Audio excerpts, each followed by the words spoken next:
Kansa Maithili IAS academy में अपने सभक हार्दिक हार्दिक अभिनंदन। हम छी लक्ष्मी कुमार कर्ण। आइ हम चित्रा लऽ कऽ उपस्थित भेल छी आ एहि चित्राके आरम्भके दूटा पाठ जे छै अपने सबसँ शेयर कऽ चुकल छी। ओकर अर्थ लगेलहुँ, ओकर भावके बुझलहुँ ताकि व्याख्यामे आकि प्रश्नोत्तर तैयार करऽमे सुविधा होय। आ आब तेसर पाठमे पहुँच गेल छी। तेसर पाठ अछि कविक स्वप्न। तऽ आब कविक स्वप्न जे छै ई बहुत महत्वपूर्ण रचना छै। ई टर्निंग पॉइंट छै कविके। प्रगतिवाद दिस जे छै से हिनकर कदम जे बढ़ै छै, हिनकर कविता जे डाँर सोझ करैए से इएह प्रगतिवादमे एतयसँ डाँर सोझ करैए।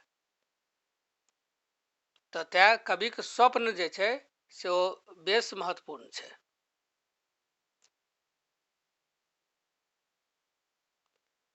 तऽ चलू आब बढ़ि कऽ हमरा सबके देखी। माँ मिथिले, अंतिम प्रणाम। कविक स्वप्न।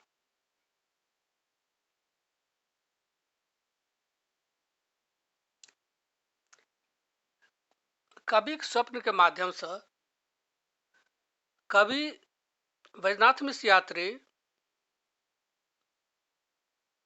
के जन कवि वाला छवि बनब आरंभ भऽ जाइ छै। तखन के जे समय छलैया कविता रचना के, तऽ यात्री जी जाहि तरह के रचना करऽ चाहि रहल छलखिन यऽ, ओ समय तखन पूरा नहि भेल छलैया। आन भाषामे भेल छलैया, आन भाषामे तऽ प्रगतिवाद आबि गेल छलैया। एहिठाम कनेक देरीसँ मिथिलाञ्चलमे एहि चीजके जे छै से एलैया। अभी काशीमे फरवरी 41 में लिखलखिन यऽ। 41 तक जे छै से आन भाषा साहित्य सबमे प्रगतिवादी रचना आरम्भ भऽ गेल छलैया। एतौ जे छै से भुवनेश्वर सिंह भुवनके आबऽ लागलनि जे नवताके, आ ओ जे छै से आखा शीर्षक सँ जे छै से अपन रचना संग्रह आनने रहथिन, आषाढ़।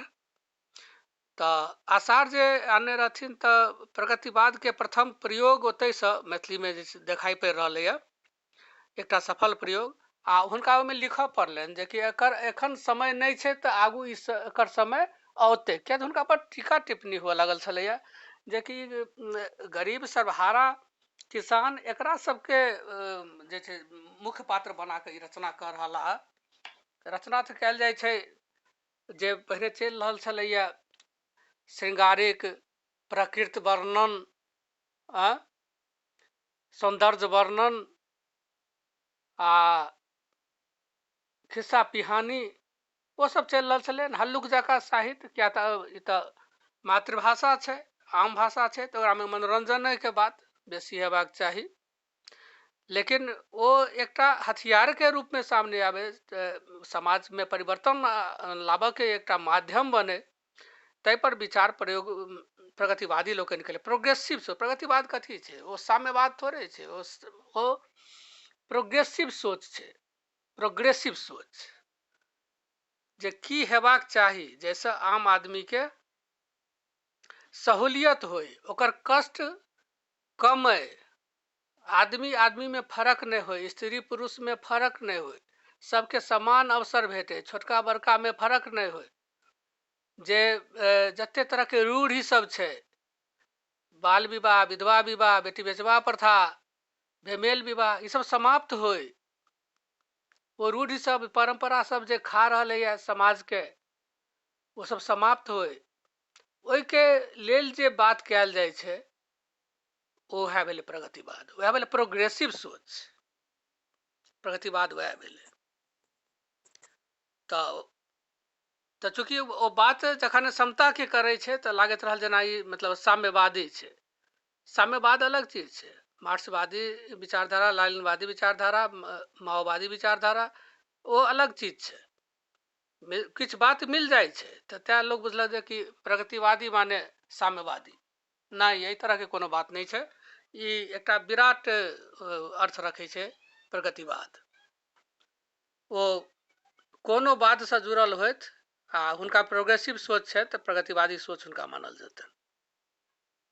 ओ वामपंथ होइत कि दक्षिणपंथ होइत ताहिसँ कोनो फर्क नहीं पड़ै छै। आब देखियौ, जननी हे सूतल छलहुँ हम राति में, निन्न छल आयल कतेक प्रयाससँ, स्वप्न देखल जे अहाँ उतरैत छी एकसैर नहु नहु विमल आकाशसँ। किनका कहि रहल छथिन? कविता माता के। कविता माता, कविता माता के भेलखिन? सरस्वती।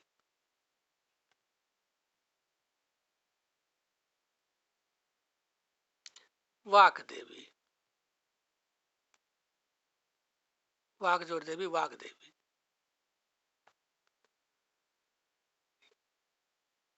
तऽ हुनके कहि रहल छथिन जे जननी हे सुतल छलहुँ हम राति में। आ ई कोन शैली में लिखल यऽ? ई आत्मकथा शैली में यऽ।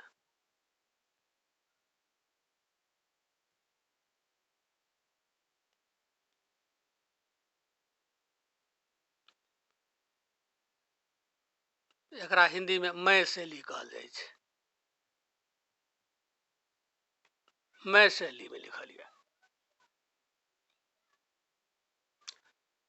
जननी हे सुतल छलहुँ हम राति में, निन्न छल आयल कतेक प्रयाससँ, स्वप्न देखल जे अहाँ उतरैत छी एकसैर नहु नहु विमल आकाशसँ। हम सुतल छलहुँ, नींद आयल छल बहुत प्रयाससँ, लेकिन ओकर सपना हमरा आबऽ लागल। आ सपना में देखै छी जे माता अहाँ आकाश से उतरि रहल छी, अक्सरे नहु नहु धीरे धीरे स्वच्छ आकाश से उतरि रहल छी। फेर देखल जे कने चिंतित जकाँ कविक एहि कुटीर में बैसल रही, वस्त्र छल तीतल चभच्चा में मने, कमल तोड़े ला स्वयं पैसल रही। फेर देखलहुँ अहाँ कि चिंतित छी, आ आबि कऽ हमरा कुटी में बैस गेलहुँ। आ अहाँके वस्त्र जे छल श्वेत वस्त्र ओ भिजल छल। तऽ हमरा सोचलहुँ जे कि शायद चभच्चा में अहाँ अपनेसँ कमल के फूल तोड़े ला बैसल छलहुँ, तेँ अहाँके वस्त्र माता भिजल छल। फेर देखल कोन में छी ठाढ़ि में। फेर देखलहुँ बैसल छलहुँ आ फेर जाकऽ कोन में अहाँ ठाढ़ भऽ गेलहुँ। आ किछु कहो, आ किछु सुनऽ चाहैत छी। भऽ रहल अछि एहन कोनो वेदना जाहिसँ माथ धोनऽ चाहैत छी। अहाँ उद्विग्न छी, बैसल छी, फिर उठ कऽ जाकऽ कोन में ठाढ़ भऽ गेली। लागि रहल यऽ हमरा अहाँ कुछ कहऽ चाहै छी, हमरा सब किछु सुनऽ चाहै छी।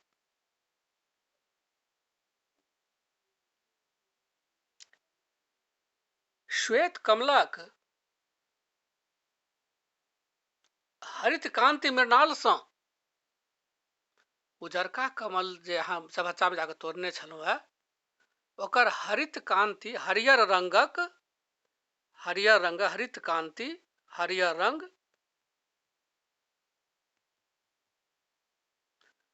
मृणालसँ माने डंटी, कमल के डंटी, कमलक डंटी।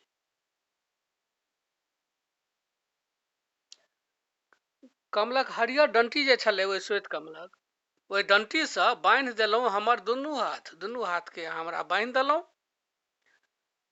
जहाँ खना हमर हाथ दुनू बान्हलहुँ कमल के डंटीसँ तऽ हम सशंकित भेलहुँ।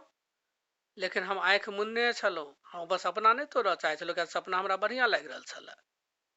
स्नेहसँ सूँघल अहाँ ता माथके, आ एकर बाद अहाँ स्नेहसँ हमर माथके सूँघलहुँ। हाथ बान्हि देलहुँ आ स्नेहसँ माथके सूँघलहुँ, किएक तऽ हम अहाँके प्रिय पुत्र छलहुँ। ताहि कारणसँ प्रिय पुत्र छिहे अहाँके। अहाँके हरदम तऽ अपनेके स्मरणके सर्जन कऽ रहल छी। बाजि उठलहुँ अहाँ कल्याणमयी, सुना कवि हमही थिकहुँ ओ देवता, राति दिन जकरा तकैत रहैत छ, आँखि मुनि लय कल्पनाक सहायता सँ हम वएह छी जकर तू रात दिन कल्पना में जकरा स्मरण करैत रहे छ, हम वएह छी। फेर अपन परिचय दै छथिन कविता माता। विद्ध क्रौंचक वेदना सँ खिन्न भय, विद्ध क्रौंचक वेदना सँ खिन्न भय वाल्मीकक कंठ सँ फूटल रही। आइ छी हम पड़ल कमलाकात में, उपेक्षित छी फूल जनु टूटल रही। व्याख्या में पूछे छै तकरा स्मरण रखबै। वृद्ध क्रौंचक वेदना सँ खिन्न भय वाल्मीकक कंठ सँ फूटल रही। वृद्ध क्रौंच, क्रौंच पंछी जे छलैया ओ केलिकीरा कऽ रहल छलैया। एहि कथा के कनिक बता दी जे नदी कछेर पर में अहले भोर में, भोर पहर में दूटा क्रौंच जे छलै ओ जोड़ा जे छलै ओ काम क्रीड़ा में रत छलै। तखने वाल्मीकि नदी में स्नान करे ला पहुँचे छथिन प्रातः काल, आ ओ नदी में प्रवेश करै छथिन स्नान के लेल। आ ओ पंछी अपन उम्हर केल क्रिया में लगल छै। मौसम बहुत बढ़िया छै, सुहावना समय लागि रहल छै। तखने ओ की देखै छथिन, व्याधा जे छै से एकटा आबै छै आ ओ तीर चला दै छै, आ जे नर क्रौंच रहै छै ओकरा लागि जाइ छै, आ ओ ओहि वेदना सँ ओ नर ओतै प्राण त्याग दैया।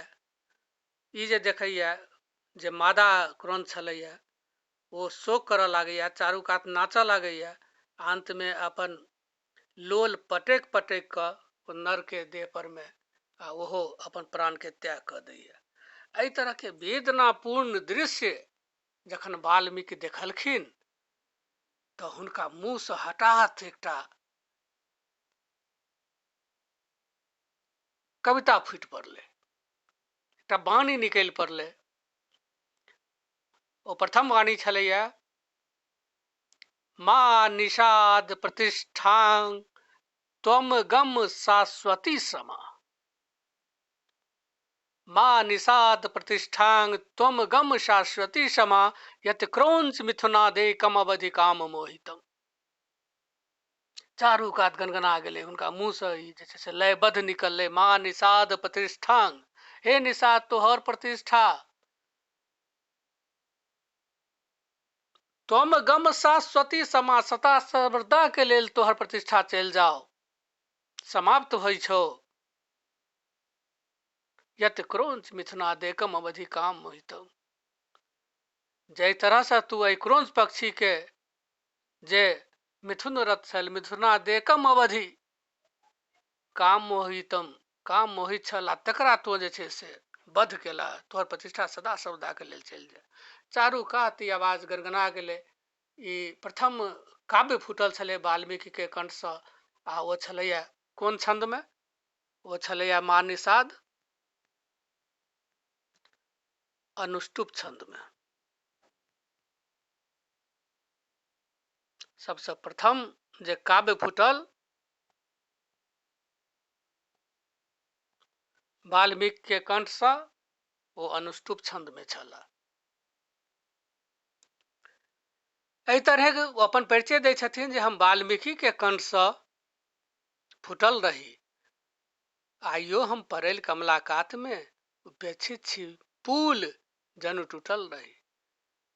ओतेक मर्यादा सँ हमरा उतारल गेल आ एतेक महत्वपूर्ण हमरा स्थान भेटल, आ से आइ हम उपेक्षित, जेना पुल कोनो टूटल पुल के लोग उपेक्षित छोड़ि दैया, तहिना हम कमलाकात में पड़ल छी। आइ हमर कविता के केओ देखनिहार सुननिहार नहीं है, हमरा देखनिहार सुननिहार नहीं है। ई दुर्दशा में काव्य पहुँच गेलै है।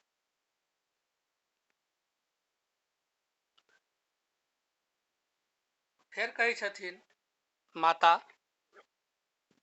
कविता माता,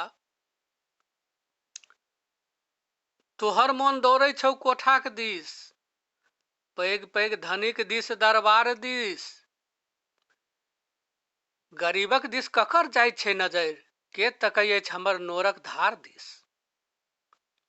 तोहर मोन दौड़ै छौ कोठा दिस, तू कोठा दिस तोहर मोन दौड़ै छौ, जेकि ओतऽसँ हम इनाम पुरस्कार पाबैत रही, श्रृंगार रचना करी या हुनका आनंद दिए ना हमरा नोट दैत रहथि। पैघ पैघ धनिक दिस दरबार दिस, धनी दिस दरबार दिस तोहर मोन दौड़ै छौ, तो सुख सुविधा भोगी भऽ गेला है, लेकिन गरीबक दिस ककर जाइ छै नजर, लेकिन ओ गरीबहा जे छै ओकरा दिस तऽ केकरो नजर नहि जाइ छै। के तकै छै हमर नोरक धार दिस, आ जे गरीबहा दिस जे नजर नहि जाइ छै ताहिके कारण हमरा जे कष्ट भऽ रहल यऽ, कविता माता कहै छथिन जे हमरा जे कष्ट भऽ रहल है, कि तऽ कविता तऽ केवल धनिका लए नहि छै, कविता तऽ गरीबहा के टीस देखाबऽ लए सेहो छै, आ गरीबहा के आनंदो देखाबऽ लए छै, खाली टीसे किए, ओकरो तऽ सुख भोग करऽ के अधिकार छै, तो ओकरा लए तऽ नहि लिखल जा रहल है। तऽ के तकै छै हमर नोरक, एहि कारण हमरा आँखिसँ नोर जे चलि रहल यऽ ओ जे छै से केओ नहि देख रहल है। आगा कहै छथिन कविता माता, कऽ रहल छ अपन प्रतिभा खर्च तो, जाहि व्यक्तिक सुखद स्वागत गान में, जकर रैयत ठोहि पारि कनै छै घर आंगन खेत खरिहान में। तो अपन प्रतिभा ओकरा पाछा खर्च कऽ रहल छ, ओहि व्यक्ति के सुखद स्वागत कऽ रहल छ, ओकरा गान में खर्च कऽ रहल छ। खूब बढ़िया आइ हम स्वागत गान लिख देलियै हन, फलाना बाबू आबै वाला छथिन, ओ कवि जी एकटा रचि दियौ, रचि देलखिन, हुनका कुछ भेट गेलनि कैंचा, आब ओ व्यक्ति कोन तरह के छथिन से नहीं, लेकिन हुनकर स्वागत में बढ़िया बढ़िया बात लिखाई, तऽ ओकर स्वागत गान लिख रहल छी, जेकर रैयत जे छै, जेकर नौकर चाकर जे छै, जेकरा ढेरी में खटऽ वाला लोग जे छै, वो ठोह पारि कानि रहल छै, कतऽ तऽ ओकरा घर में, अंगना में, खेत में, खरिहान में, सब ठाम ओकर जौन बोनिहार, ओकर नौकर चाकर कानि रहल छै, ओकरा भरि पेट भोजन नहीं मिले छै, देह पर ठीक से वस्त्र नहीं भेटै छै, ओकरा घर परिवार चलाबऽ ला टाका नहीं मिले छै ढंग से। ओम्हर देखा हथकड़ी सँ बधकर देश माता छथि झुकौने माथ के, आ देश के स्थिति से देखक, देश तऽ तखन स्वतंत्र नहीं भेल छलै जखन लिखल जा रहल छलै, तऽ कविता माता कहै छै कनि उम्हरो देखो, कनि राष्ट्रवादियो रचना करहक, देखै छहक जे हथकड़ी सँ बन्हायल छथिन भारत माता, बद्धकर बन्हायल छथिन,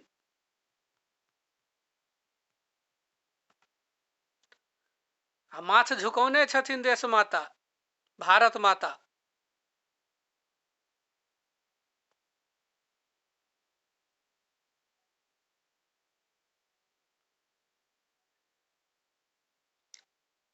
श्वेत कमलक हरित कांति मृणाल सँ बन्हलियो अछि हमहूँ तोहर हाथ के। अब हाथ जे बान्हलखिन ओहि बात के एहिठाम खोलि रहल छथिन माता, जे हम तोहर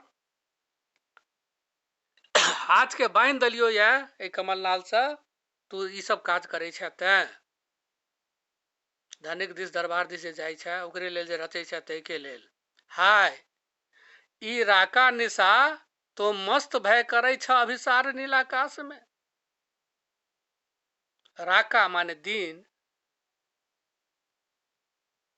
आ निशा माने राति, दिन राति तो मस्त रहे छ, आ नील आकाश में अभिसार करैत रहे छ, आइ कोनो और बढ़िया रचबे तऽ और इनाम भेटऽ वाला छै, ओहि में मस्त रहे छ, जे दै छो ओहिमे तो आनंद कर रहल छ, गरीब दिस तोहर ओकर टीस दिस नजर नहीं जाइत छ।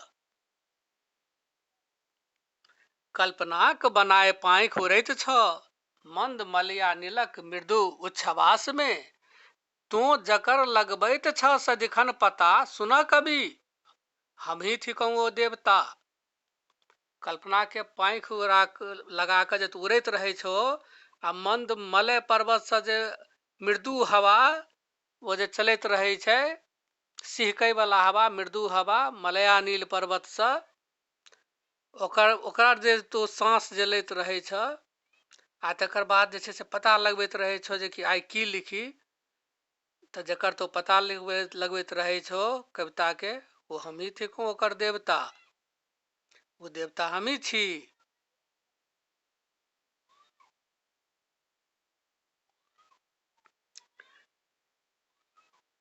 लेकिन तू अपन प्रतिभा सही जगह नहीं लगा रहल छ। है हो ई बताब कवि, तो हमरा बताब, जिंदगी भर जे अमृत मंथ करे, जिंदगी भर जे सुधा संचित करे, ओ प्यासे मरि रहल अछि, ओकरे अमृत पिबासा जगत वंचित करे। जिंदगी भर जे अमृत मंथ करे, जे पूरा जीवन अपन अमृत मंथन में लगा दैया, अर्थात ओ किसान, ओ मजदूर की करे छै, अमृते मंथन नहीं करे छै। जैसे हमरा अहाँ पूरा देश समाज पोषित पालित होइ छियै ओकर अन्न दाना खा क, आ रिहायशी मकान में रह के घर दुआर के बनाबै छै, वह ने बनबै छै। खेत खरिहान के जोतै छै, वह ने जोतै छै। रोड पर जते चलै छै, जते तरह के व्यवस्था भेटैया के करे छै, वह ने करे छै। तो जिंदगी भर जे अमृत मंथ करे आ जिंदगी भर जे सुधा संचित करे,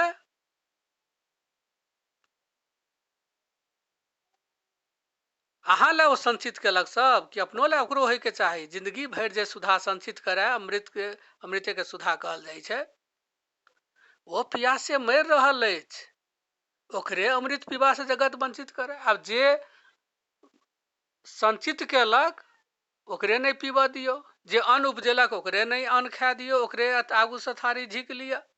ई समय चल रहा है।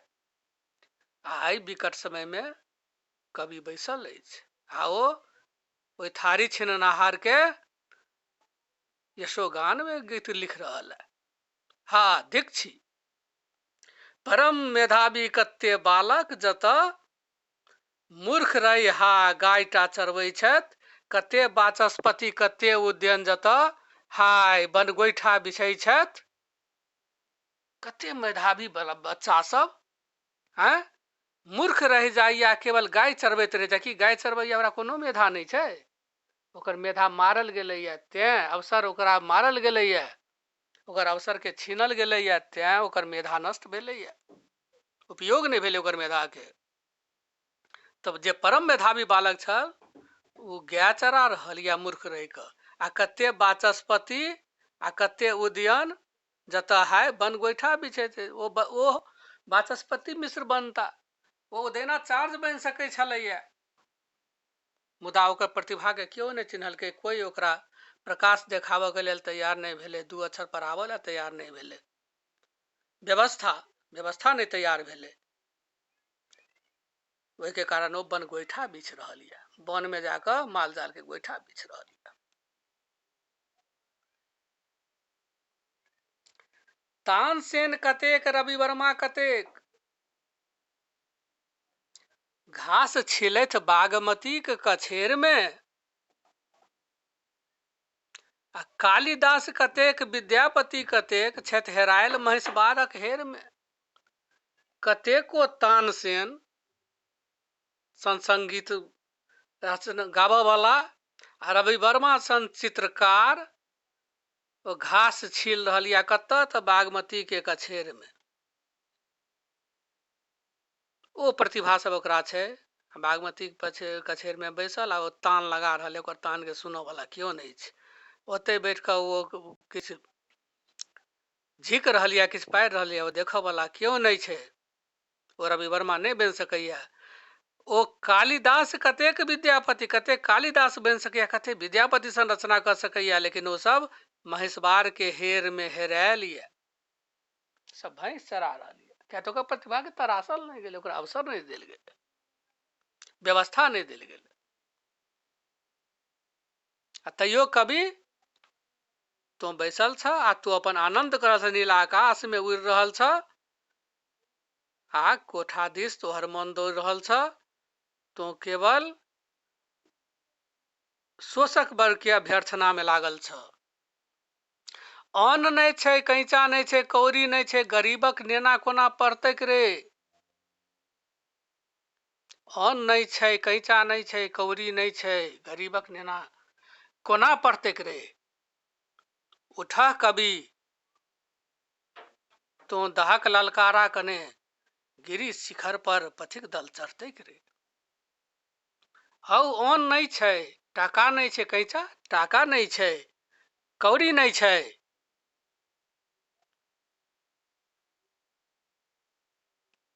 तो गरीबक नेना कोना पड़तै। ओरा पेट में दाना नहीं जा रहल है, ओरा टाका नहीं छै फीस दिया के लेल, कौड़ी नहीं छै, तो गरीब के नेना कोना पड़तै। वो पहले खाए के इंतजाम करते कि पहले पढ़ो लगते। वो फीस के इंतजाम कर देते तब तो वो पढ़ते। वो पोथी आनते कत से आनते।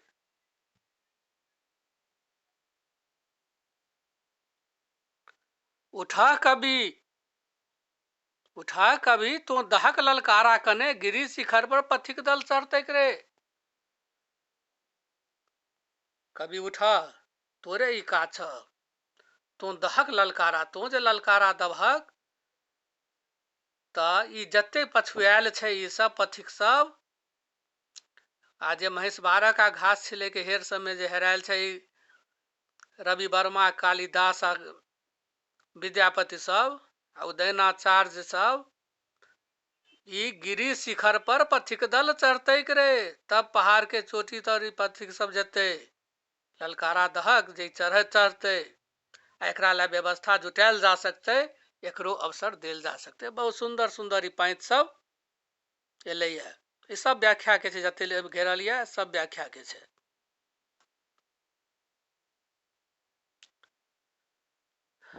फिर माता आगू कही छथिन, हमर वीणा ध्वनि कने पहुँचैत जो सटल पांजर बनिहारक कान में, सफल होइत तखन ई स्वर साधना चिर उपेक्षित जनक गौरव गान में। हमर बीना ध्वनि कने पहुँचैत जो, हमर बीना के ईश्वर, वो बीना के स्वर की भेले, वो कविता पाठ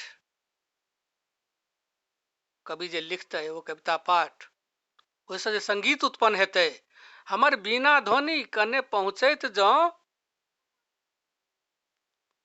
सटल पांजर बनिहारक कान में, सफल होइत तखन ई स्वर साधना चिर उपेक्षित जनक गौरव गान में।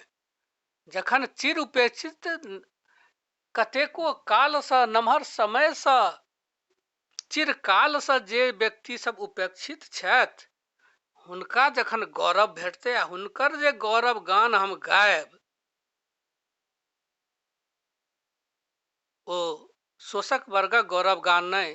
जखन एहि चिर उपेक्षित जनक गौरव गान जखन गायल जते कविता में, तखन हमर स्वर साधना जे छै से कवि, स्वर साधना तब सफल हैत।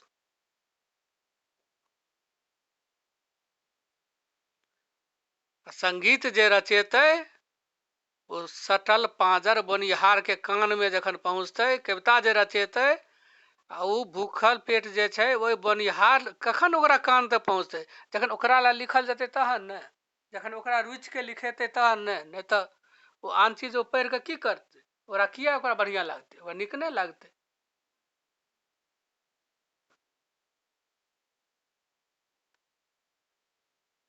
नाव पर भय बागमती के प्रवाह में, साँझ कन झिझरी खेलातो, वास्तविकता की थिकै से बुझतहक, बनल रहतो जो कने मलाह तो।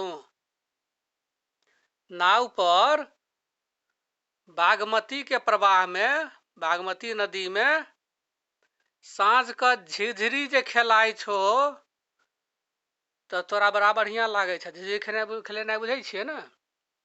एकटा नाव पर में ढोलक झाइल सब ल के बैस गेल, भांग तांग खा के, आ खूब रुचगर रुचगर जे छै से गीत सब जे गाबि रहल यऽ, सब मुड़ी डोला रहल यऽ, खूब के झाइल बज रहले, मृदंग बज रहले, सब आनंद कर रहल है। आ नाव के एगो खेबनाहर छै, एकटा मलाह, आ ओ जे छै से ओ मतलब खेब को उत्तर ले जाइया, दक्षिण ले जाइया, पूरब ले जाइया, पाछू ओतबे दूर में घूमबैत रहत, ओ चलैत रहले सब इजोरिया रात में, आ अपन ढोलक झालि बजि रहले, सब मस्ती कर रहले है। तो मस्ती कर रहल छ, मुड़ी हिला रहल छै, खूब मजा आबि रहल छै, खूब आनंद आबि रहल छै। लेकिन ओ मलाह के ओकर की स्थिति छै जे लगातार खेने जा रहल है, ओकरा मुड़ी डोलबे के कहाँ अवसर छै। तखन ओ मलाह जखन तो रहितो तब बुझि जेतो जे झिझरी खेलाय में मन कते लगै छै। अर्थात वो गरीब सब जे मेहनत कर रहले है, तखने तोरा आनंद भ रहल है। ओकरा बदला में जो तोरा मेहनत करऽ पड़तऽ तब बुझतऽ जे कि गरीब के मेहनत की कहै छै, केकरा कहै छै मेहनत। तै पर ओ मेहनत करऽ वाला आय गुरा, आय गुरा काल्हि खुद्दी, एहिना तोहर बहिकिरनी कोना निमहैत छ, साँझ दै छौ हाय ओ पतलो जरा, गारि फज्झैत मोन मारि सुनैत छ।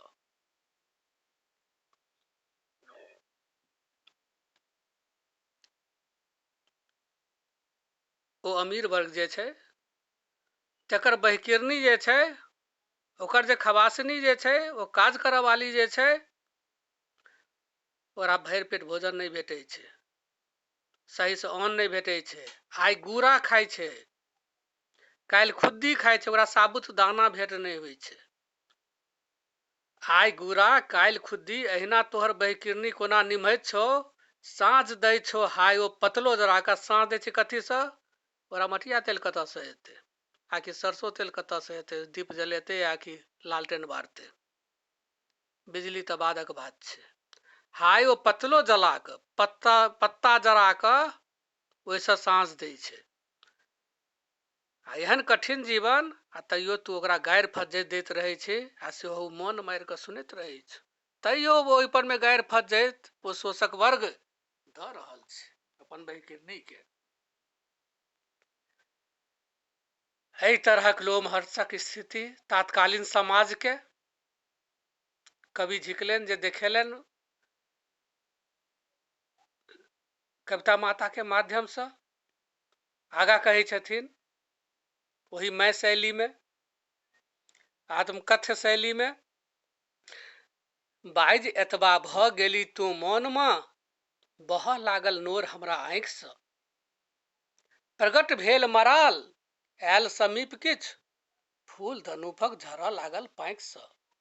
एते बाजि कऽ, जते ऊपर बाजली ओते बाजि कऽ, आ तब माता मौन भऽ गेलहुँ, चुप भऽ गेलहुँ। जते बात अहाँ कहलहुँ हमरा रोआं ठाढ़ भऽ गेल, देह सिहरि गेल, आ हमरा आँखि सँ नोर बहऽ लागल। कवि के आँखि सँ नोर बहऽ लगलनि से कहि रहल छथिन। हुनका आँखि सँ दहो बहो नोर चलि रहलैया। तऽ तखने की भेलै? प्रकट भेल मराल, मराल माने हंस, हंस वाहिनी छथिन ने, तऽ हुनकर अपन सवारी प्रकट भेलै। प्रकट भेल मराल आयल समीप कुछ, किछु नजदीक आबि गेल हुनका माता के, फूल दनूफक झरऽ लागल पाँखि सँ। आ ओ पाँखि जे अपन हिलेलक तऽ लगलै जेना दनूफ के फूल जे छै से झरऽ लागलै। दनूफ के फूल उज्जर उज्जर होइ छै, छोट छोट, एकटा फूलक प्रकार छै दनूफ। तऽ ओकर पाँखो होइ छै उज्जर, तऽ ओ जखने अहाँके झरलकै तऽ लागलै जेना दनूफ के फूल झड़ि रहलैए।